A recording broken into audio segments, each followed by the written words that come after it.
हम बात करने वाले हैं बिहार पुलिस मद्य निषेध एग्जाम को लेके। और उसके लिए दोस्तों हम जीके जीएस के क्वेश्चन का आप सभी दोस्त लोग को रिवीजन करवाते हैं बहुत शानदार तरीके से। जैसा कि साथी आपको पता भी चल गया होगा, जो 14 जून और 17 जून को बिहार पुलिस मद्य निषेध का एग्जाम होने वाला है। और दोस्तों उसमें अगर बात किया जाए बिहार पुलिस मद्य निषेध का मेरे भाई, उसमें सबसे अधिक क्वेश्चन जो है ना जीके जीएस के आपसे पूछे जाएंगे, लगभग में 70 प्रश्न के आसपास। इसीलिए साथी इस लाइव सेशन से जुड़िए और अपने एग्जाम की तैयारी को मजबूत बनाइए। हम शानदार तरीके से डिस्कस करते हुए चलते हैं जीके जीएस के प्रश्न को, और साथ में दोस्तों हम बिहार स्पेशल के भी प्रश्न आपको करवाते हैं ताकि कोई दिक्कत कोई परेशानी होने वाला नहीं है। आज जो है मेरे भाई, यह बिहार पुलिस मद्य निषेध एग्जाम के लिए यह लेक्चर आज चौथा लेक्चर होने वाला है। चौथा लेक्चर होने वाला है।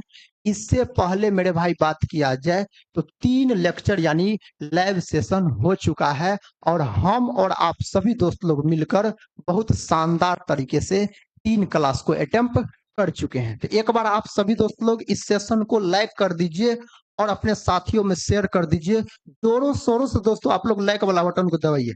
आप लोग लाइक नहीं करते हैं, लाइक कर दीजिए दोस्तों। और इसी के साथ आज के इस सेशन का हम शुरुआत करते हैं। चले दोस्तों, देखिए आज का फर्स्ट क्वेश्चन आपके सामने है। जो प्रश्न का साथी आपको उत्तर पहले से पता होगा उसका उत्तर आप लोग कमेंट बॉक्स में देते चलिएगा। इससे क्या होगा, तो आपके एग्जाम की तैयारी का पता चलेगा, जो आपका तैयारी किस प्रकार का है, और दोस्तों आपको रिवीजन भी होते चलेगा।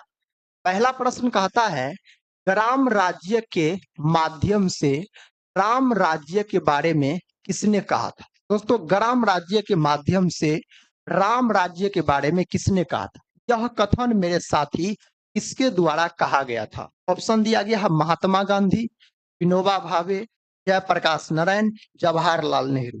तो दोस्त लोग यहाँ पर ऑप्शन ए को लॉक किए हैं, उसका उत्तर सही है। क्या हो जाएगा, महात्मा गांधी ने ऐसा बोला था। महात्मा गांधी, महात्मा गांधी को दोस्तों बोल सकते हैं आप राष्ट्रपिता। महात्मा गांधी को राष्ट्रपिता किसने कहा था सबसे पहले, तो सुभाष चंद्र बोस ने कहा था। किसने मेरे भाई, तो बोल सकते हैं सुभाष चंद्र बोस के द्वारा कहा गया था। क्या कहा गया मेरे साथी, तो राष्ट्रपिता कहा गया था। और बोल सकते हैं महात्मा गांधी को दोस्तों बापू किसने कहा था सबसे पहले, बापू। तो बापू कहा था पंडित जवाहरलाल नेहरू। पंडित जवाहरलाल बोल सकते हैं नेहरू के द्वारा कहा गया। और दोस्तों बोल सकते हैं महात्मा गांधी को महात्मा का उपाधि किसके द्वारा दिया गया। महात्मा का उपाधि इसको रविंद्रनाथ टैगोर के द्वारा दिया गया। रविंद्रनाथ टैगोर के द्वारा दोस्तों दिया गया है। महात्मा गांधी को मेरे भाई अर्धनंगा फकीर किसने कहा था। अर्धनंगा फकीर इसको दोस्तों विंस्टन चर्चिल के द्वारा कहा गया। इसके द्वारा विंस्टन चर्चिल के द्वारा दोस्तों इसको अर्धनंगा फकीर कहा गया। किसको, तो महात्मा गांधी। महात्मा गांधी का जो जन्म है ना, इसका अगर जन्म पूछ लिया जाए आपसे, इसका जन्म हुआ था 2 अक्टूबर 1869 को गुजरात के दोस्तों पोरबंदर में इसका जन्म हुआ था। और महात्मा गांधी जयंती जो है, गांधी जयंती कब मनाया जाता है, यह भी प्रश्न पूछा जाता है एग्जाम में। गांधी जयंती 2 अक्टूबर के दिन मनाया जाता है। और मेरे भाई लाल बहादुर शास्त्री जयंती भी 2 अक्टूबर के दिन ही मनाया जाता है। महात्मा गांधी का अगर निधन का बात किया जाए यानी मृत्यु का बात किया जाए, तो दोस्तों इसको जो 30 जनवरी कब, तो 30 जनवरी 1948 को गोली मारकर हत्या कर दिया गया महात्मा गांधी का। किसके द्वारा, नाथूराम गोडसे के द्वारा। इसीलिए याद रखिएगा 30 जनवरी के दिन शहीद दिवस के रूप में मनाया जाता है। कौन दिवस दोस्तों, 30 जनवरी के दिन बोल सकते हैं आप शहीद दिवस के रूप में मनाया जाता है। अगर विनोबा भावे का बात किया जाए, विनोबा भावे का, तो बोल सकते हैं आप व्यक्तिगत सत्याग्रह से संबंधित है। व्यक्तिगत सत्याग्रह से दोस्तों संबंधित है। कौन? तो विनोबा भावे। और कब शुरू हुआ था व्यक्तिगत सत्याग्रह? तो 1940 में। कब? 1940 में, आप याद रखिए। और दोस्तों बोल सकते हैं विनोबा भावे का, तो यह प्रथम सत्याग्रही चुने गए। प्रथम दोस्तों बोल सकते हैं आप सत्याग्रही चुने गए विनोबा भावे। और दूसरा सत्याग्रही कौन चुना गया था? पंडित जवाहरलाल नेहरू। आप बोल सकते हैं दूसरा सत्याग्रह दोस्तों किसे चुना गया था? सत्याग्रही किसे चुना गया था? जवाहरलाल नेहरू को। और तीसरा पूछा जाए तो ब्रह्मदत्त को। यह बात याद रखिए। और दोस्तों विनोबा भावे जो है ना, भूदान आंदोलन का आप नाम सुने होंगे। कौन आंदोलन का?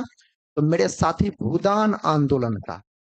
तो भूदान आंदोलन जो शुरू किया गया किसके द्वारा? तो भूदान आंदोलन भी शुरू किया गया विनोबा भावे के द्वारा। कब शुरू किया गया? इसको भी याद रख लीजिएगा, 1951 के आसपास। 1951 के आसपास। जयप्रकाश नारायण जो है, संपूर्ण क्रांति का नारा इसके द्वारा दिया गया। इसके द्वारा? जयप्रकाश नारायण के द्वारा संपूर्ण क्रांति का नारा। जयप्रकाश नारायण को दोस्तों मैग्सेसे पुरस्कार 1965 में प्रदान किया गया। और भारत रत्न बोल सकते हैं मरणोपरांत के रूप में याद रख लीजिएगा, 1999 में दिया गया। कब? 1999 में। और जयप्रकाश नारायण जो है, इसको भारत छोड़ो आंदोलन में अंग्रेजों के द्वारा गिरफ्तार कर लिया गया और हजारीबाग जेल में रखा गया। लेकिन दीपावली त्योहार के दिन जयप्रकाश नारायण जेल से फरार हो गए, भाग गए। कहाँ चल गए थे? नेपाल चल गए थे। यहाँ तक क्लियर है? तो आप सभी दोस्त लोग एक बार कमेंट बॉक्स में बताइए इसका सही उत्तर।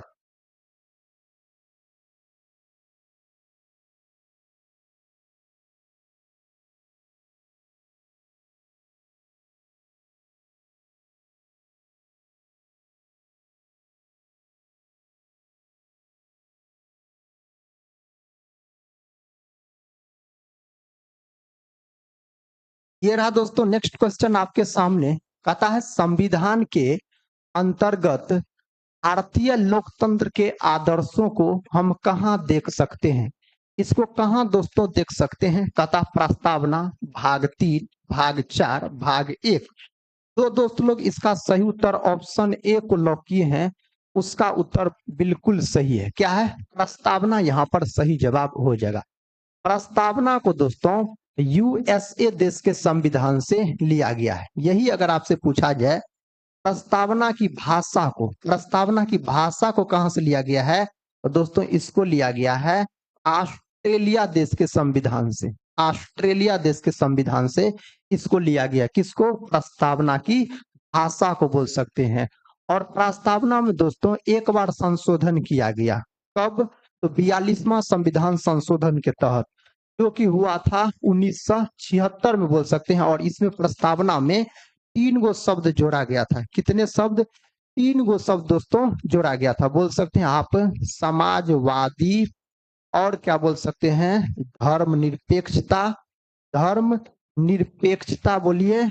और दोस्तों याद रखिएगा एक शब्द जोड़ा गया था अखंडता। अखंडता जोड़ा गया। ये 3 शब्द जोड़ा गया। अब 42वां संविधान संशोधन जो है, इसको लघु संविधान संशोधन के नाम से भी जाना जाता है। 42वां संविधान संशोधन को। अगर यहाँ पर बात किया जाए भाग 3 का, तो भाग 3 में मौलिक अधिकार का वर्णन है। किसका? मौलिक अधिकार का। मौलिक अधिकार को यूएसए देश के संविधान से लिया गया है। और मौलिक अधिकार जो है इस आर्टिकल में कहां से कहां तक है? अनुच्छेद 12 से 35 तक में इसका चर्चा किया गया है। इस साइड वाला बॉल को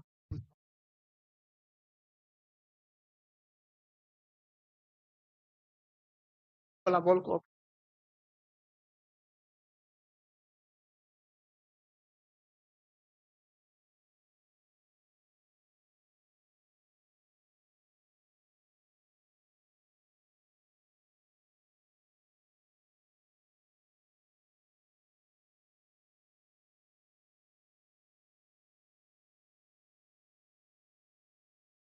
और दोस्तों भाग 3 जो है इसमें मौलिक अधिकार के बारे में बताया गया।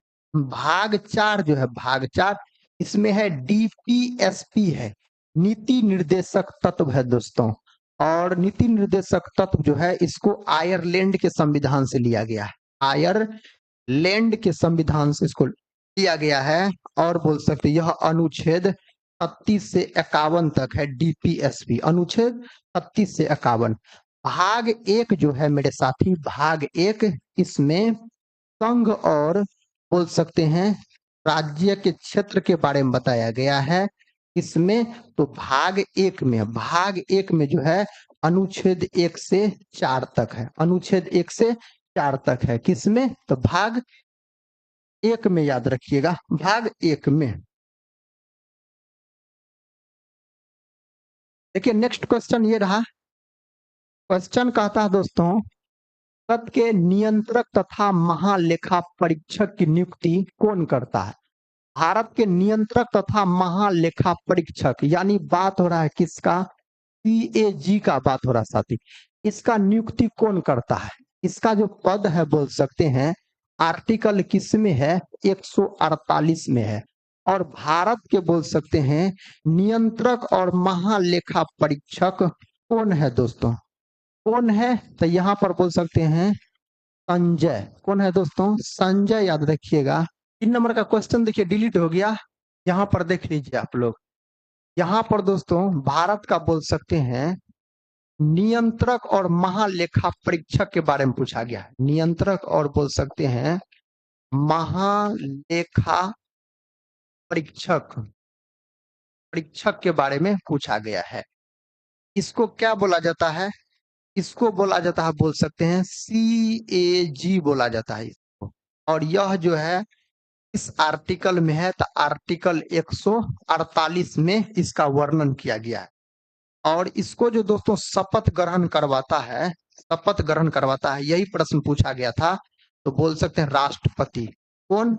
तो राष्ट्रपति बोल सकते हैं। वहां पर उत्तर क्या हो जाता? राष्ट्रपति हो जाता। डिलीट हो चुका है यह क्वेश्चन, यहीं पर देख लीजिए। और दोस्तों सीएजी जो है अब कौन है बोल सकते हैं आप? कौन है? तो संजय मूर्ति। कौन है दोस्तों? संजय मूर्ति है। इतने बात याद रखिएगा उससे। और 3 ऑप्शन उसमें क्या था, अगर रहता तो उसके बारे में भी बता देते।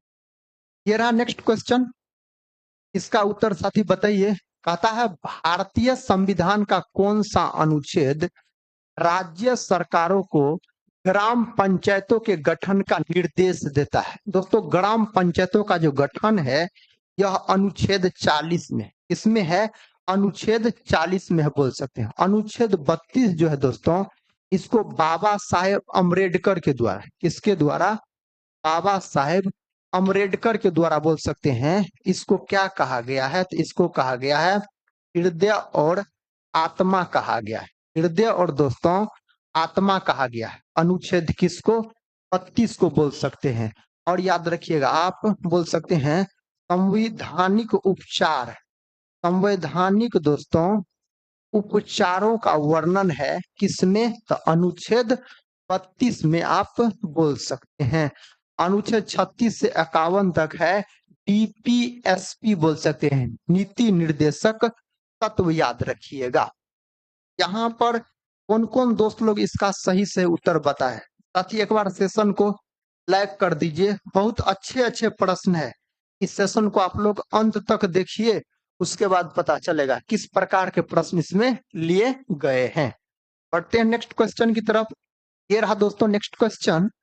क्वेश्चन कहता है भारत के महान्यायवादी को कहां पर सुनवाई करने का अधिकार है? दोस्तों भारत के महान्यायवादी के बारे में बोल रहा है, यानी अटॉर्नी जनरल के बारे में बोल रहा है। तो इसका जो पद है किस आर्टिकल में है? यह है आर्टिकल 76 में। किसमें? 76 में बोल सकते हैं। और वर्तमान में दोस्तों भारत के महान्यायवादी कौन है? तो बोल सकते हैं आप आर वेंकटर मणि बोल सकते हैं। यह है अभी महान्यायवादी। तो उच्चतम न्यायालय, कोई भी उच्चतम न्यायालय, कोई भी कथा सेशन न्यायालय, और यहाँ सर्वोच्च न्यायालय होना चाहिए यहाँ पर। और दोस्तों यहाँ भारत का कोई भी विधि न्यायालय। इसका सही उत्तर आप सभी दोस्त लोग बताइए, अगर पता है तो। हम आप सभी दोस्त लोग का उत्तर देख रहे हैं। क्वेश्चन संख्या 5 के बारे में दोस्तों यह भी पूछा गया है। और इसका उत्तर बताइए क्या होगा। क्वेश्चन संख्या 5 का याद रखिएगा। क्या होगा दोस्तों इसका सही जवाब? इसका सही जवाब होना चाहिए भारत का कोई भी विधि न्यायालय में। जो दोस्त लोग ऑप्शन डी को लॉक किए हैं उसका उत्तर यहाँ पर बिल्कुल सही है। किसके बारे में? भारत के महान्यायवादी के बारे में। क्वेश्चन कहता है पॉलिटिक्स यानी राजनीति शब्द का सबसे पहले किसके द्वारा प्रयोग किया गया था? दोस्तों इसका प्रयोग सबसे पहले किसके द्वारा किया गया? अरस्तु के द्वारा, सुकरात के द्वारा, प्लेटो के द्वारा और जॉन लॉक के द्वारा। साथ ही इसका सही उत्तर क्या हो जाएगा? अरस्तु हो जाएगा। क्या हो जाएगा?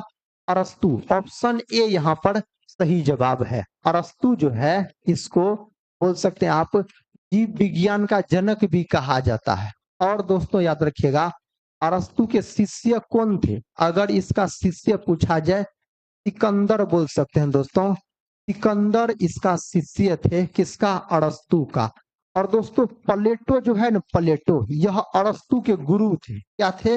यह अरस्तु के याद रखिएगा गुरु थे। प्लेटो याद रखिएगा। प्लेटो के गुरु दोस्तों कौन थे? सुकरात बोल सकते हैं इसके गुरु थे। और सुकरात के गुरु पूछा जाए आपसे तो बोल सकते हैं अफलातून दोस्तों इसके गुरु थे। अफलातून याद रखिएगा। यहाँ पर पॉलिटिक्स यानी राजनीति शब्द का पहले किसके द्वारा प्रयोग किया गया था? तो अरस्तु के द्वारा किया गया था। किसके द्वारा? अरस्तु के द्वारा। ये रहा नेक्स्ट क्वेश्चन। क्वेश्चन कहता है नीचे दिए गए दिल्ली के सुल्तानों के वंशों को कालानुक्रम में व्यवस्थित कीजिए। खिलजी, तुगलक, सैयद और गुलाम दिया गया। दोस्तों दिल्ली सल्तनत का बात करते हैं इस पर कितने वंशों ने शासन किया? तो बोल सकते हैं आप 5 वंशों ने शासन किया। 5 वंशों ने दोस्तों शासन किया। कौन कौन वंश? तो दोस्तों याद रखिएगा गुलाम वंश। कौन वंश? तो गुलाम वंश। और गुलाम वंश का शासन काल पूछा जाए तो 1206 से बोल सकते हैं 1290 हो जाएगा। उसके बाद दोस्तों याद रखिएगा आप कौन वंश हो जाएगा? गुलाम वंश के बाद इसमें कौन हो जाएगा? खिलजी बोल सकते हैं। कौन बोल सकते हैं? तो खिलजी वंश बोल सकते हैं। और इसका जो शासन काल है कब से कब तक? तो 12 से 90 से 1320 तक इसका शासन काल है। उसके बाद दोस्तों इसमें से तुगलक वंश याद रखिएगा। कौन वंश? तो तुगलक वंश याद रखिएगा। और तुगलक वंश का जो शासन काल है 1320 से 1414 बोल सकते हैं। उसके बाद दोस्तों कौन वंश याद रखिएगा आप? सैयद वंश। कौन वंश? सैयद वंश आप बोल सकते हैं। इसका शासन काल कब से? 1414 से 1451 तक याद रखिएगा। उसके बाद एक वंश और है दोस्तों। कौन वंश? तो खिलजी वंश, सैयद और लोदी वंश याद रखिए। क्या? लोदी वंश। लोदी वंश। और लोदी वंश का जो शासन काल है 1451 से बोल सकते हैं 1526 तक इसका शासन काल है। इतने बात को याद रखिएगा। और यहाँ पर अब क्या कर सकते हैं आप? सही उत्तर चुन सकते हैं। गुलाम वंश के जो संस्थापक है कौन है? इसका संस्थापक कुतुबुद्दीन ऐबक। कुतुबुद्दीन कुतुबुद्दीन दोस्तों ऐबक इसके संस्थापक है। खिलजी वंश के दोस्तों संस्थापक कौन है? तो बोल सकते हैं आप जलालुद्दीन खिलजी। कौन है? जलालुद्दीन खिलजी दोस्तों इस वंश के संस्थापक हो जाएंगे। उसके बाद जो तुगलक वंश के संस्थापक कौन है? तो बोल सकते हैं आप गयासुद्दीन तुगलक। गयासुद्दीन तुगलक बोल सकते हैं इस वंश के संस्थापक है। सैयद वंश के संस्थापक दोस्तों कौन है? तो खिर्ज खां बोल सकते हैं आप। खिर्ज खां याद रखिएगा इस वंश के संस्थापक है। उसके बाद दोस्तों लोदी वंश जो है इसके संस्थापक कौन थे? तो बोल सकते हैं आप बहलोल लोदी। बहलोल लोदी इस वंश के संस्थापक थे। तो दिल्ली सल्तनत पे बोल सकते हैं 5 वंशों ने शासन किया। गुलाम वंश या ममलुक वंश भी इसको कहा जाता है। कौन वंश? ममलुक वंश भी दोस्तों इसको कहा जाता है, याद रखिएगा। और इसके संस्थापक कुतुबुद्दीन ऐबक है। और 1206 से 1290 तक इसका शासन काल है। खिलजी वंश का दोस्तों 1290 से 1320 तक है। और इसके संस्थापक है जलालुद्दीन खिलजी। तीसरा तुगलक वंश है 1320 से 1414। इसका दोस्तों कौन है संस्थापक? गयासुद्दीन तुगलक। उसके बाद है सैयद वंश 1414 से 1451 और साथ ही खिलजी खां है। और लोदी वंश है 1451 से 1526 और इसका संस्थापक कौन है? बहलोल लोदी बोल सकते हैं। अब दोस्तों सजा लीजिए, सबसे पहले कौन हो जाएगा? गुलाम वंश हो जाएगा। इसमें देखिए गुलाम वंश, इसका मतलब पहले आ जाएगा डी वाला। उसके बाद दोस्तों क्या हो जाएगा? खिलजी वंश हो जाएगा। उसके बाद ए वाला आ जाएगा। उसके बाद देखिए दोस्तों कौन हो जाएगा? तुगलक। तुगलक देखिए बी। उसके बाद बी वाला आ जाएगा। और उसके बाद दोस्तों यहाँ पर सैयद दिया गया है, तो सैयद हो जाएगा। तो सैयद होगा, सैयद किसमें? सी हो जाएगा। और इसमें लोदी वंश नहीं दिया गया है, तो यहाँ पर सही उत्तर क्या हो जाएगा? डी हो जाएगा, ए हो जाएगा, बी हो जाएगा और सी हो जाएगा। यहाँ तक कौन कौन दोस्त को क्लियर है आप लोग बताइए।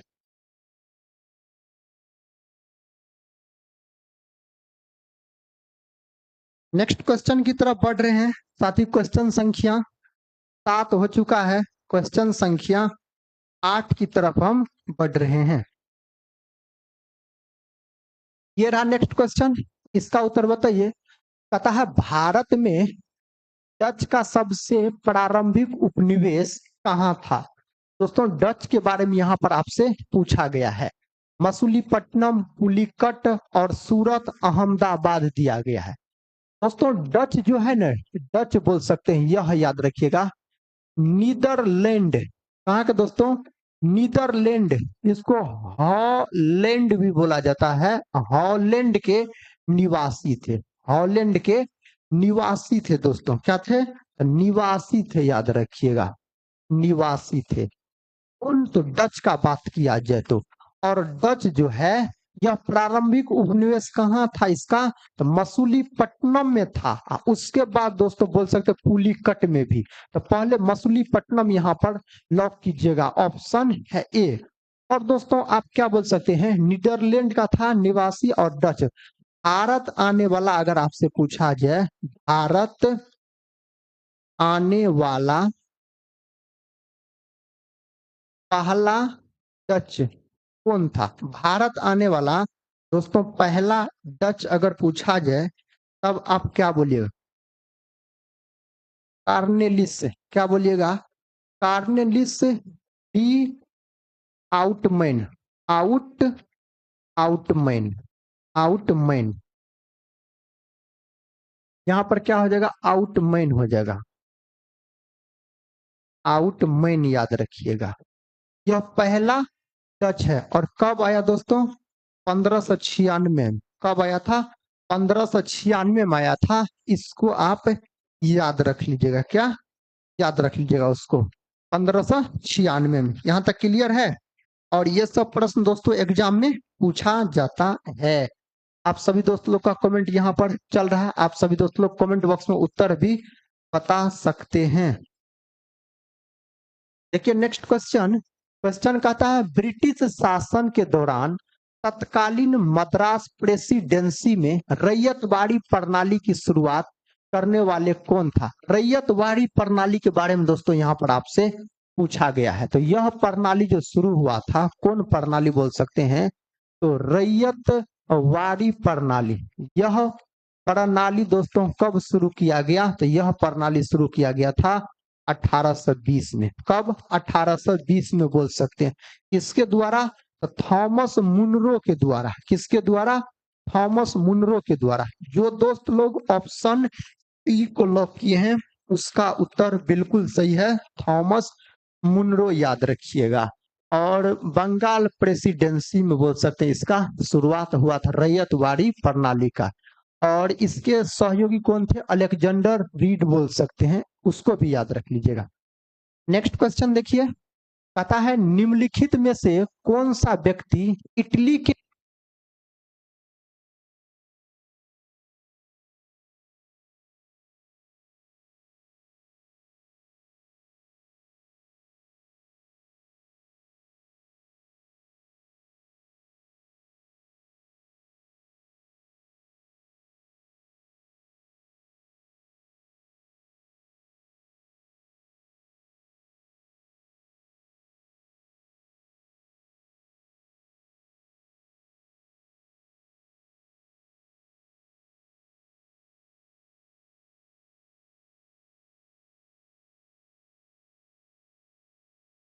अब दोस्तों साउंड के बारे में बताइए, सही है। बैटरी हो गया था डिस्चार्ज। देखिए क्वेश्चन का था निम्नलिखित में से कौन सा व्यक्ति इटली के एकीकरण से संबंधित नहीं था। इटली का जो एकीकरण है दोस्तों बोल सकते हैं इस यह कौन कौन के सहयोग से हुआ था। तो काउंट काबुर के सहयोग से हुआ था। किसके, तो बोल सकते हैं आप काउंट काबुर के सहयोग से हुआ था। और कौन था दोस्तों इसमें बोल सकते हैं, इसमें गेड़ी बाल्डी बोल सकते हैं। गेड़ी बाल्डी याद रखिएगा, इसके भी सहयोग से हुआ था इटली का एकीकरण। और दोस्तों कौन बोल सकते हैं, मुसोलिनी तो नहीं था, मेजिनी था, याद रखिए।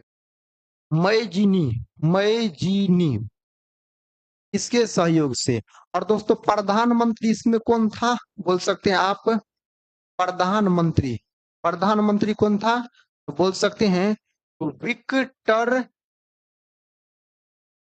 इनेमुएल। विक्टर इनेमुएल दोस्तों इसमें क्या था, तो प्रधानमंत्री था, याद रखिएगा। और ये तीनों के सहयोग से हुआ। किसके सहयोग से, काउंट काबुर, गेरिबाल्डी और मेजनी के सहयोग से हुआ था इटली का एकीकरण। इसमें कहा था कौन सहयोगी नहीं था, तो मुसोलिनी, याद रखिएगा। ऑप्शन सी को जो दोस्त लोग लॉक किए हैं उसका उत्तर बिल्कुल सही है। क्या हो जाएगा, मुसोलिनी नहीं हो जाएगा। मुसोलिनी जो है ना दोस्तों, यह बोल सकते हैं आप इटली के था मुसोलिनी। लेकिन फांसीवाद का जनक अगर आपसे पूछा जाए, फांसीवाद का जनक, तो फांसीवाद का जो जनक है यह किसको कहा जाता है, मुसोलिनी को बोला जाता है। यही दोस्तों अगर आपसे प्रश्न पूछता जो नाजीवाद का जनक, किसका जनक दोस्तों, तो याद रखिएगा आप नाजीवाद का जनक। तो नाजीवाद का जो जनक है वह है हिटलर। कौन है, हिटलर, याद रखिएगा, हिटलर। हिटलर दोस्तों इसके जनक है, किसके, नाजीवाद के। और गेरिबाल्डी जो है ना दोस्तों, गेरिबाल्डी यह पेशे से क्या था, तो नाभिक था। पेशे से नाभिक था दोस्तों गेरिबाल्डी का बात किया जाए तो। और बोल सकते हैं लाल कुर्ती सेना का गठन किसके द्वारा किया गया, तो यह किया गया गेरिबाल्डी के द्वारा। लाल कुर्ती सेना का भी गठन कौन किया, गेरिबाल्डी ने किया था। बढ़िया, नेक्स्ट क्वेश्चन की तरफ। यहां तक साथी आपको क्लियर है। क्वेश्चन संख्या 10 हो चुका है। और क्वेश्चन संख्या दोस्तों हम 11 की तरफ बढ़ रहे हैं। और आप सभी दोस्त लोग से गुजारिश है आप लोग उत्तर को बताइएगा अगर पता रहेगा तो। देखिए दोस्तों ये रहा नेक्स्ट क्वेश्चन। पता शून्य की खोज किसके द्वारा की गई थी, यह बात बोलने वाला है नहीं। यह बात क्या हो जाएगा, ऑप्शन ए आर्यभट्ट के द्वारा किया गया था। वरामिहिर जो है ना दोस्तों यह क्या थे, यह बोल सकते हैं खगोल, अरे बाबा सही लिखा जो खगोल शास्त्री है दोस्तों, खगोल शास्त्री थे। कौन, तो बोल सकते हैं यहाँ पर वराहमिहिर, याद रखिएगा। और आर्यभट्ट जो थे ना यह सब किसके दरबार में रहते थे, तो बोल सकते हैं आप चंद्रगुप्त विक्रमादित्य, विक्रमादित्य के दोस्तों दरबार में रहते थे आर्यभट्ट। और चंद्रगुप्त विक्रमादित्य जो है ना, चंद्रगुप्त विक्रमादित्य, इसके दरबार में कौन चीनी यात्री आया था, कौन चीनी यात्री आया था दोस्तों, तो बोल सकते हैं आप फाहयान। कौन आया था, तो फाहयान आया था साथी। कौन आया था, फाहयान, आप याद रखिएगा। तो यहाँ पर सही उत्तर जो दोस्त लोग ऑप्शन ए को लॉक किए हैं उसका उत्तर बिल्कुल सही है। ये रहा नेक्स्ट क्वेश्चन। अतः ज्वालामुखी के कप आकार के मुख को क्या कहते हैं दोस्तों, ज्वालामुखी के कप आकार के मुख को क्या कहा जाता है दोस्तों, इसको नाम दिया गया क्रेटर। क्या नाम दिया गया है, क्रेटर। जो दोस्त लोग ऑप्शन सी को लॉक किए हैं उसका उत्तर बिल्कुल सही है। और दोस्तों बोल सकते हैं भारत का पूछा जाए, क्या पूछा जाए, भारत का सबसे सक्रिय ज्वालामुखी, सबसे सक्रिय, याद रखिएगा आप, ज्वालामुखी, भारत का सबसे ज्वालामुखी सक्रिय, तो कौन हो जाएगा दोस्तों, भारत का सबसे सक्रिय ज्वालामुखी कौन है? तो बैरन द्वीप है। कौन है दोस्तों? बैरन द्वीप है, याद रखिएगा। यही दोस्तों भारत का अगर सबसे सुषुप्त ज्वालामुखी पूछा जाए, सुषुप्त, तो क्या हो जाएगा दोस्तों? नारकोंडम बोल सकते हैं, हो जाएगा। तो साथ ही सुषुप्त याद रखिएगा और सक्रिय हो जाएगा बैरन द्वीप हो जाएगा। यह प्रश्न पूछा गया, इसको भी आप याद रख सकते हैं बहुत जबरदस्त तरीके से। और आप सभी दोस्त लोग का हम कमेंट भी देख रहे हैं। चलिए, हो गया। बढ़े नेक्स्ट क्वेश्चन की तरफ। दोस्तों इस तरीका से अगर पढ़ते हैं और इस तरह के प्रश्न, तो आपके एग्जाम में एक भी प्रश्न नहीं छूटेंगे। इसी तरह का प्रश्न एग्जाम में पूछा जाता है। और थोड़ा सा डिस्कशन पे भी ध्यान दीजिए, जहां जहां पर बोलने वाला बात रहता है वहां पर हम बोल देते हैं।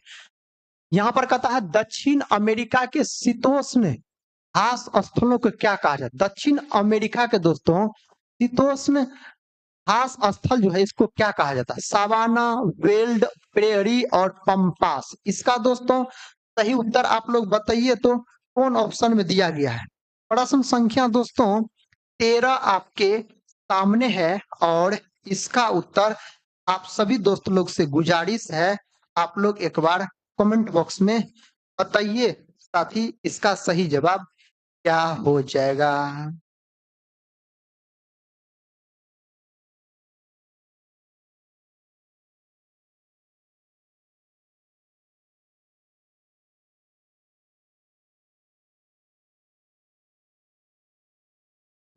क्या होगा दोस्तों? यहाँ पर सही जवाब दक्षिण अमेरिका का पंपास हो जाएगा। यहाँ पे क्या, एक बार देखिए तो इसका सही उत्तर क्या हो जाएगा? वेल्ड जो है दोस्तों, यह क्या है? यहाँ पर जो वेल्ड है यह किसके घास का मैदान है? बताइए साथी, आप लोग को पता है तो। देखो दोस्तों पुस्ताज होता है, क्या होता है? पुस्ताज होता है। और यह कहाँ का है? हंगरी का है। कहाँ का है? हंगरी के घास का मैदान है। कोई साथी सही उत्तर नहीं बता रहे। चलिए नेक्स्ट क्वेश्चन देखिए। क्वेश्चन कहता है Ayushman Bharat digital mission scan और सुविधा के तहत सबसे अधिक क्यूआर कोड स्कैन करने वाला राज्य कौन सा है? तो दोस्तों इस प्रश्न का सही उत्तर क्या हो जाएगा? अपना देश भारत का राज्य है बिहार। तो कौन राज्य हो जाएगा? बिहार हो जाएगा। सही उत्तर ऑप्शन बी हो जाएगा। क्वेश्चन का था पर्यावरणीय जागरूकता के अंग्रेजी अक्षर पी से आरंभ होने वाले प्रसिद्ध 3 शब्द कौन से हैं? दोस्तों पर्यावरणीय जागरूकता के अंग्रेजी अक्षर पी से आरंभ होने वाले प्रसिद्ध 3 शब्द कौन से हैं? कौन से शब्द है दोस्तों? इसका उत्तर क्या होगा इस प्रश्न का? प्रश्न संख्या 15 आपके साथी सामने है और इसका उत्तर आप सभी दोस्त लोग को कमेंट बॉक्स में बताना है जो क्या होगा। क्या होगा दोस्तों? पर्यावरणीय जागरूकता के अंग्रेजी अक्षर पी से आरंभ होने वाले प्रसिद्ध 3 शब्द। ऑप्शन डी क्या हो जाएगा?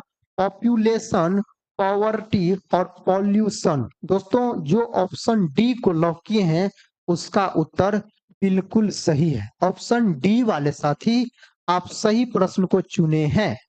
क्वेश्चन कहता है भारत का प्रथम अंडर वाटर म्यूजियम और कृत्रिम मूंगा चट्टान किस राज्य में विकसित किया गया है? तो दोस्तों यह महाराष्ट्र हो जाएगा। क्या हो जाएगा?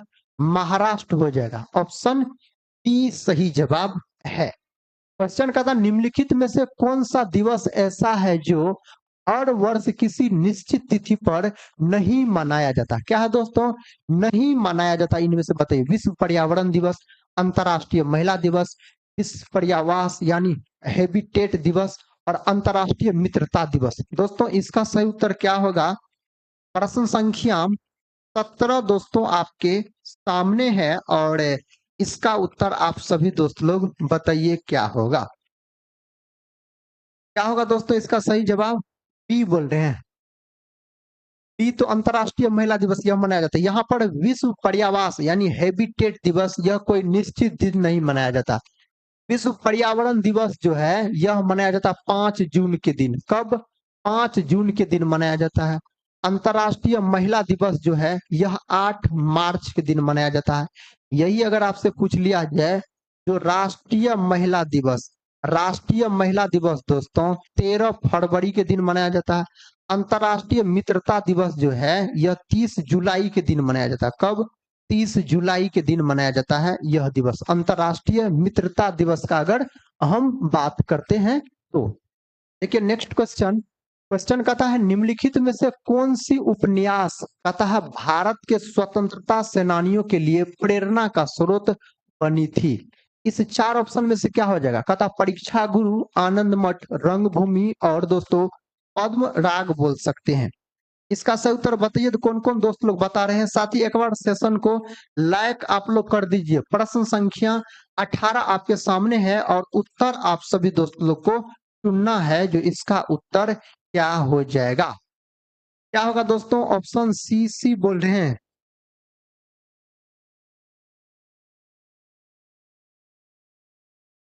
दोस्तों यहाँ पर सही उत्तर क्या होगा? Option B. जो दोस्त लोग ऑप्शन बी को लॉक किए हैं उसका बिल्कुल उत्तर सही, आनंद मठ। आनंद मठ का रचना किसके द्वारा किया गया? इसका रचना दोस्तों किसके द्वारा किया गया था? बंकिम चंद्र चटर्जी के द्वारा। बंकिम चंद्र बोल सकते हैं आप चटर्जी के द्वारा इसका रचना किया गया है। और आनंद मठ जो है ना इसी से लिया गया है दोस्तों वंदे मातरम को। किसको? वंदे मातरम जो है इसको लिया गया। वंदे मातरम क्या है? तो यह भारत का राष्ट्रीय गीत है। क्या है दोस्तों? यह भारत का बोल सकते हैं राष्ट्रीय गीत है। याद रखिएगा राष्ट्रीय गीत है अपना देश भारत का वंदे मातरम। वंदे मातरम को सबसे पहले INC यानी भारतीय राष्ट्रीय कांग्रेस के 1896 के कोलकाता अधिवेशन में गाया गया। और यही आनंद मठ में बोल सकते हैं आप सन्यासी विद्रोह का भी वर्णन किया गया है। कौन विद्रोह का?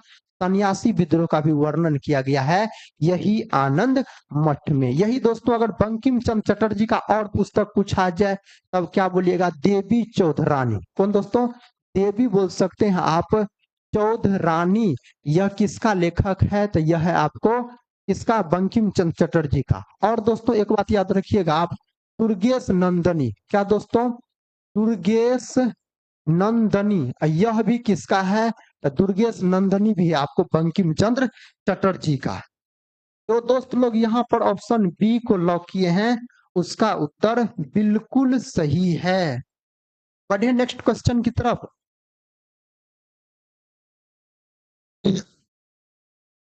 देखिए दोस्तों क्वेश्चन का था स्वराज पार्टी के संस्थापक थे। स्वराज पार्टी का जो दोस्तों गठन किया गया, स्वराज पार्टी का गठन कब किया गया? इसका गठन किया गया 1 जनवरी 1927 में। 1 जनवरी 1927 में इस पार्टी का गठन किया गया। इसका गठन किसके द्वारा किया गया? तो बोल सकते हैं आप मोतीलाल नेहरू और मेरे भाई किसके द्वारा किया गया? तो बोल सकते हैं CR दास यानी चित्तरंजन दास के द्वारा। और कहाँ किया गया था? तो किया गया था इलाहाबाद में। कहाँ? इलाहाबाद में दोस्तों इस पार्टी का गठन किया गया था जिसमें से मोतीलाल नेहरू जो है यह क्या थे? मोतीलाल नेहरू थे सचिव और बोल सकते हैं CR दास यानी चित्तरंजन दास क्या थे? यह थे अध्यक्ष। कौन थे दोस्तों? तो अध्यक्ष थे बोल सकते हैं। और CR दास जो है दोस्तों चित्तरंजन दास इसको देश बंधु के नाम से भी जाना जाता है। किस नाम से? देश बंधु के नाम से भी जाना जाता है। यहाँ पर सही उत्तर क्या हो जाएगा बताइए तो? देश बंधु CR दास और अब तो नहीं दिया गया है तो यहाँ पर सही उत्तर ऑप्शन डी हो जाएगा। जो दोस्त लोग ऑप्शन डी को लॉक किए हैं उसका उत्तर बिल्कुल सही है। PG तिलक यानी बाल गंगाधर तिलक इसका पुस्तक का नाम है गीता रहस्य। याद रखिएगा इसका पुस्तक है, कई बार परीक्षा में पूछा गया। बाल गंगाधर तिलक का मृत्यु हो गया था कब? 1920 में। और तब दोस्तों असहयोग आंदोलन शुरू हुआ था और असहयोग आंदोलन में बोल सकते तिलक फंड का भी निर्माण किया गया था। लाला लाजपत राय जो है ना दोस्तों यह बोल सकते हैं आप साइमन कमीशन का विरोध किया था। इसको पंजाब केसरी के नाम से जाना जाता है और साइमन कमीशन के विरोध में इसका मृत्यु हो गया था लाठी चार्ज में बोल सकते हैं। और दोस्तों इसी का बदला लेने के लिए, इसकी मृत्यु का बदला लेने के लिए भगत सिंह ने जॉन सैंडर्स का हत्या कर दिया था 1928 में, बोल सकते हैं। नेक्स्ट क्वेश्चन देखिए, कहता है भारत का सबसे बड़ा सिंचाई नहर है। दोस्तों भारत का सबसे बड़ा सिंचाई नहर इनमें से बताइए। प्रश्न संख्या 20 आपके सामने है। बताइए दोस्तों, प्रश्न संख्या 20 आपके सामने है, इसका उत्तर क्या होगा? आप सभी दोस्त लोग से रिक्वेस्ट है, आप लोग कमेंट बॉक्स में बताइए इसका जवाब। साथ ही इसका सही उत्तर क्या होगा? यमुना नहर, सरहिंद नहर, सतलज नहर, ऊपरी गंगा नहर। ऑप्शन डी को लॉक कीजिए, ऊपरी गंगा नहर। दोस्तों नहरों का देश किसको कहा जाता है? नहरों का देश वैसे पाकिस्तान को कहा जाता है। किसको? पाकिस्तान को बोल सकते कहा जाता है। बढ़िए दोस्तों नेक्स्ट क्वेश्चन की तरफ। ये रहा, कहता किसने कहा था एक अच्छा नागरिक एक अच्छा राज्य बनाता है और बुरा नागरिक एक बुरा राज्य बनाता है? किसके द्वारा दोस्तों यह बात कहा गया था? जो एक अच्छा नागरिक एक अच्छा राज्य बनाता है और एक बुरा नागरिक एक बुरा राज्य बनाता है। इसका उत्तर दीजिए। तो जो दोस्त लोग ऑप्शन बी दिए थे उसका सही है। कितना बार आप लोग ऑप्शन बी दीजिएगा? इसका सही उत्तर बताइए क्या होगा? क्या होगा? तो प्लेटो, अरस्तु और जीवी और सॉ और रूसो दिया गया है। जो दोस्त लोग ऑप्शन बी दे रहे हैं, ए वाले साथी गलत हैं आप। ऑप्शन बी वाले दोस्त सही है। अरस्तु यह कहा था, अरस्तु। और अरस्तु के गुरु थे कौन? प्लूटो बोल सकते हैं, अरस्तु के गुरु थे, याद रखिएगा। तीर इधर से इधर होना चाहिए। आजा भैया इधर से तू। प्लेटो दोस्तों किसके गुरु थे? अरस्तु के बोल सकते हैं। नेक्स्ट क्वेश्चन ये रहा, कहता है बीबी का मकबरा में स्थित एक कब्र है, इसका औरंगजेब के बेटे आजम शाह ने, कहता है वर्ष 1678 में निर्माण करवाया था। कहाँ है दोस्तों? हैदराबाद में, औरंगाबाद में, लखनऊ में, इलाहाबाद में। औरंगाबाद में है, महाराष्ट्र के औरंगाबाद में बीबी का मकबरा। ऑप्शन दोस्तों बी सही उत्तर है। यहाँ पर हैदराबाद जो है यह मूसी नदी के तट पर स्थित है। कौन नदी के तट पर? तो मूसी नदी के तट पर स्थित है। हैदराबाद का बात करते हैं तो लखनऊ जो है दोस्तों यह गोमती नदी के तट पर स्थित है। गोमती नदी के तट पर स्थित है, नवाबों का शहर कहा जाता है। इलाहाबाद यानी प्रयागराज जो है यह गंगा नदी के तट पर बोल सकते हैं स्थित है। कौन नदी के तट पर? गंगा नदी के तट पर। इसका उत्तर बताइए तो आप सभी साथी। कन्नौज का लड़ाई बहुत महत्वपूर्ण है। इसका उत्तर बताइए। जो दोस्त लोग ऑप्शन बी दे रहे थे उसका सही है। यहां पर दोस्तों क्या हो जाएगा? प्रश्न कहता है कन्नौज की लड़ाई लड़ी गई। दोस्तों कन्नौज का युद्ध जो है ना, इसी को बोल सकते हैं आप विलग्राम का युद्ध कहा जाता है। विलग्राम का युद्ध इसी को कहा जाता है, कन्नौज के युद्ध को। यह युद्ध जो है ना किसके किसके बीच लड़ा गया था? तो यह युद्ध लड़ा गया था दोस्तों शेर शाह सूरी, शेर शाह सूरी और बोल सकते हैं आप किसके बीच? तो हुमायूं के बीच। हुमायूं के बीच दोस्तों यह युद्ध लड़ा गया। बिलग्राम या कन्नौज का युद्ध कब लड़ा गया था? तो यह युद्ध लड़ा गया था 1540 ईस्वी में। 1540 ईस्वी में। जीत किसका हो गया इसमें दोस्तों? जीत हो गया था किसका? तो जीत हो गया था शेरशाह सूरी का। और हार किसका हो गया? हुमायूं का हार हो गया था। और बोल सकते हो हुमायूं जान बचा के भाग गया अपना भारत से। और फिर से 1 साल हुमायूं का शासन काल आता है, उसके बाद अकबर का, याद रखिएगा। और दोस्तों बोल सकते हैं शेरशाह सूरी का बचपन का नाम क्या है? मलिक मोहम्मद जैसी जो है ना, यह शेरशाह सूरी के ही दरबार में रहता था। और शेरशाह सूरी का बचपन का नाम क्या? फरीद खान। यहाँ पर दोस्तों कन्नौज का लड़ाई जो है ना 1540 में लड़ा गया। कब? 1540 में। 1764 में दोस्तों कौन युद्ध लड़ा गया था? बक्सर का युद्ध लड़ा गया था 1764 में। और 1526 में दोस्तों बोल सकते हैं आप पानीपत का युद्ध लड़ा गया था। पानीपत का प्रथम युद्ध लड़ा गया था। 1857 की जो क्रांति है इसको सिपाही विद्रोह के नाम से जाना जाता है। और 1857 की क्रांति का शुरुआत पूर्ण रूप से कब हुआ था? 10 मई को हुआ था। उत्तर प्रदेश के मेरठ से हुआ था। कहां से हुआ था? उत्तर प्रदेश के मेरठ से हुआ था मेरे भाई। नेक्स्ट क्वेश्चन ये रहा, कहता पंचायत राज प्रणाली के अंतर्गत स्थानीय संस्था का कार्य कौन सा नहीं है? यहाँ पर दोस्तों कौन नहीं है? स्वास्थ्य, शिक्षा, कानून और व्यवस्था, जन्म, मृत्यु, पंजीकरण। यहाँ पर सही उत्तर बताइए तो एक बार आप सभी दोस्त लोग, दोस्तों लाइक काहे नहीं करते हैं? लाइक कर दिया कीजिए मेरे भाई, लाइक करने में क्या जाता है। प्रश्न संख्या 24 का उत्तर बताइए। हम आप लोग के कमेंट देख रहे हैं, इसका उत्तर बताइए क्या होगा।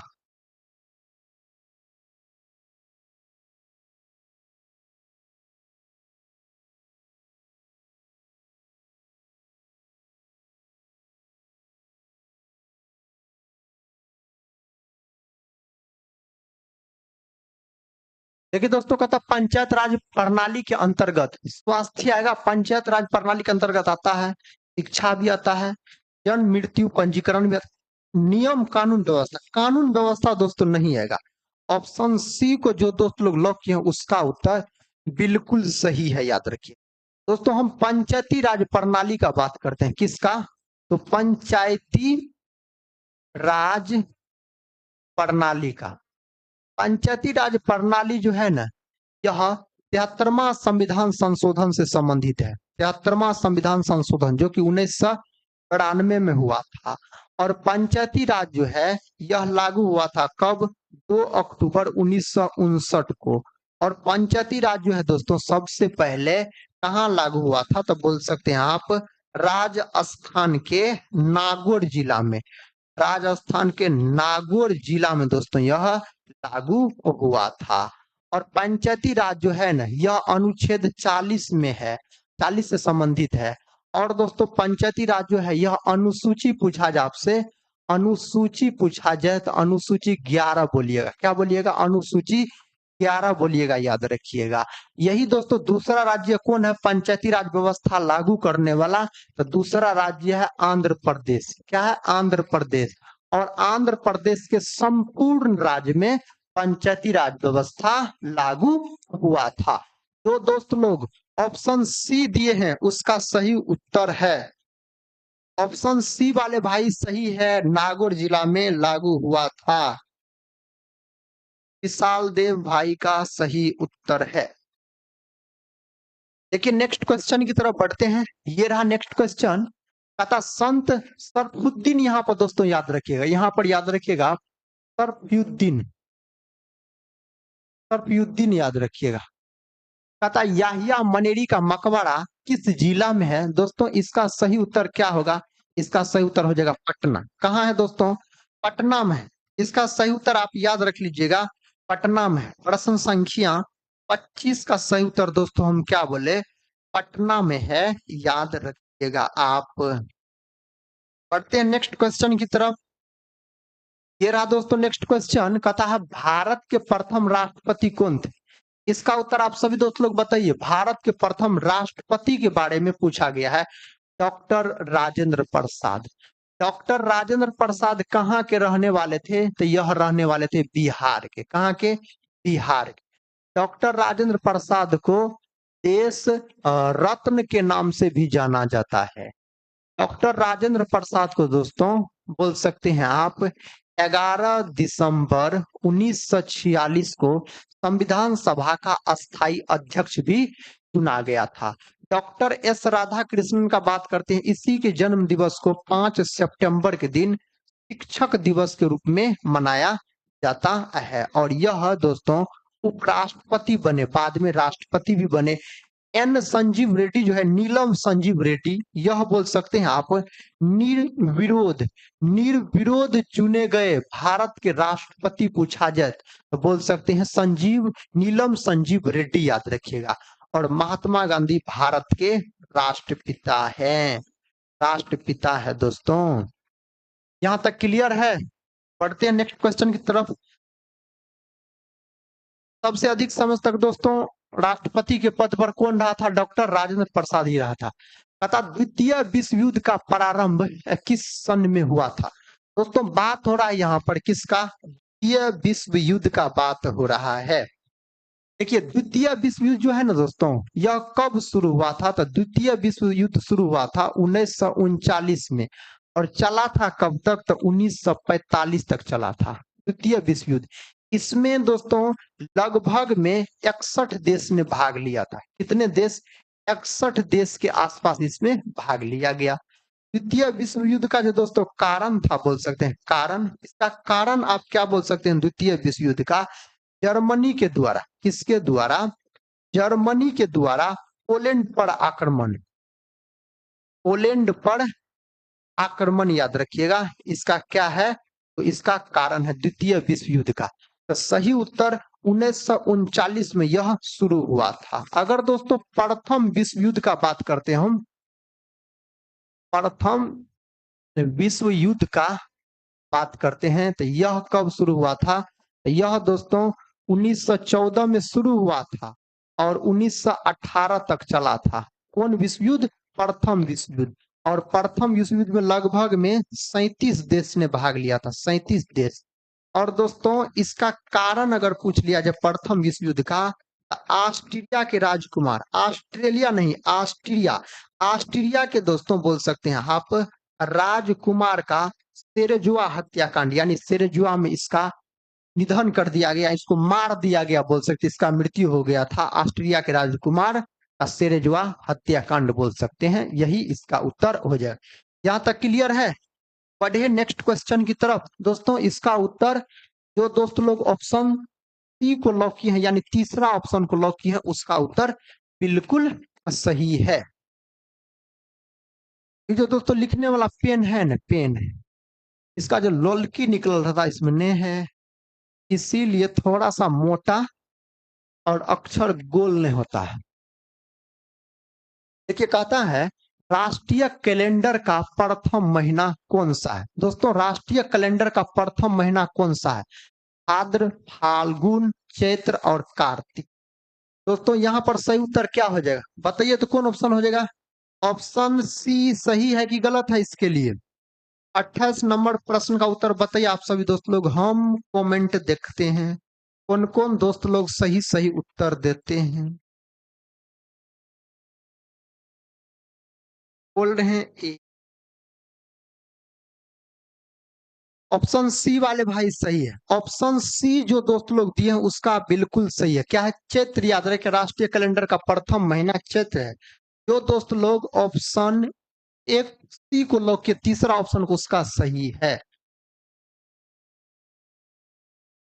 चलिए नेक्स्ट क्वेश्चन। तथा भारतीय राष्ट्रीय कांग्रेस के साथ अध्यक्ष कौन थे? दोस्तों भारतीय राष्ट्रीय कांग्रेस के यहाँ पर क्या हो जाएगा? प्रथम अध्यक्ष, यहाँ पर प्रथम अध्यक्ष दे दीजिएगा। प्रथम अध्यक्ष कौन था दोस्तों? डब्ल्यू.सी. बनर्जी। ऑप्शन दूसरा सही उत्तर हो जाएगा। ए.ओ. ह्यूम जो है, यहाँ पर ह्यूम याद रखिएगा, यह दोस्तों आईएनसी भारतीय राष्ट्रीय कांग्रेस के संस्थापक है। इसको शिमला का संत भी कहा जाता है और लगभग में 20 वर्षों तक सचिव के पद पर रहा। कौन? ए.ओ. ह्यूम बोल सकते हैं आप।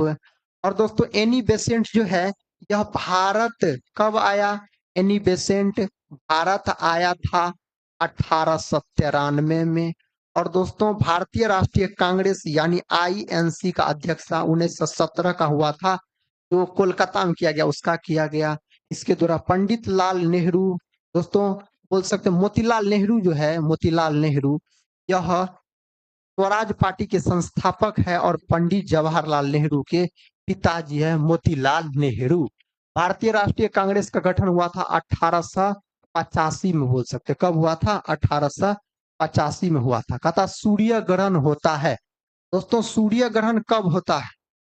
इसका सही उत्तर क्या होगा? आप सभी दोस्त लोग एक बार कमेंट बॉक्स में बताइए इस प्रश्न का सही जवाब क्या होगा। प्रश्न संख्या दोस्तों 30 आपके सामने है और इसका सही उत्तर आप सभी दोस्त लोग को लॉक करना है।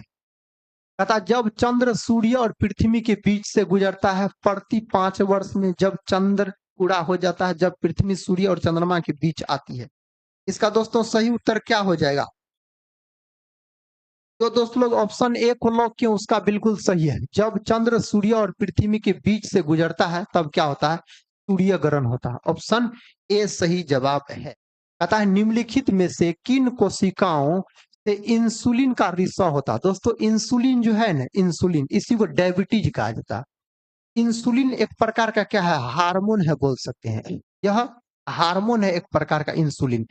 इंसुलिन का खोज 1921 ईस्वी में बेंटिंग और बेस्ट नामक वैज्ञानिक के द्वारा किया गया। और इंसुलिन है दोस्तों, यह बोल सकते हैं आप अग्नाशय के जो बीटा सेल है दोस्तों, उससे इसका निर्माण होता है। ऑप्शन बी वाले भाई आप सही प्रश्न चुने हैं, उत्तर चुने ऑप्शन बी जिसका उसका उत्तर सही है। याद रखिएगा। विश्व मधुमेह दिवस कब मनाया जाता है? इंसुलिन के कमी के कारण। इंसुलिन के कमी के कारण बोल सकते हैं आप मधुमेह नामक रोग हो जाता है। मधुमेह नामक रोग, इसी को डायबिटीज भी कहा जाता है। और विश्व मधुमेह दिवस जो है यह 14 नवंबर को दिन मनाया जाता है। और 14 नवंबर के दिन बाल दिवस भी मनाया जाता है। कौन दिवस? बाल दिवस भी मनाया जाता है। ये रहा नेक्स्ट क्वेश्चन। दोस्तों 10-15 मिनट और क्लास चलेगा, उसके बाद समय आउट खत्म। चलिए इसका उत्तर बताइए। निम्नलिखित में से कहता है किस अनुच्छेद में इंडिया को भारत भी कहा गया? दोस्तों किस अनुच्छेद में इंडिया को भारत भी कहा गया है? यह अनुच्छेद 1 में कहा गया। क्या? अनुच्छेद 1 में। ऑप्शन ए यहाँ पर सही उत्तर है। कहता है हर्ष साम्राज्य की राजधानी थी। दोस्तों हर्ष की राजधानी, हर्षवर्धन का राजधानी कन्नौज बोल सकते हैं। और उसके बाद थानेश्वर भी गया था, थानेश्वर भी। सही उत्तर या तो ऑप्शन 2 या तो 3। क्या होगा दोस्तों? सही उत्तर बताइए तो आप लोग को पता है तो। प्रश्न संख्या 37 का उत्तर हम देख रहे हैं। आप सभी दोस्त लोग बताइए कौन दोस्त लोग क्या दे रहे हैं।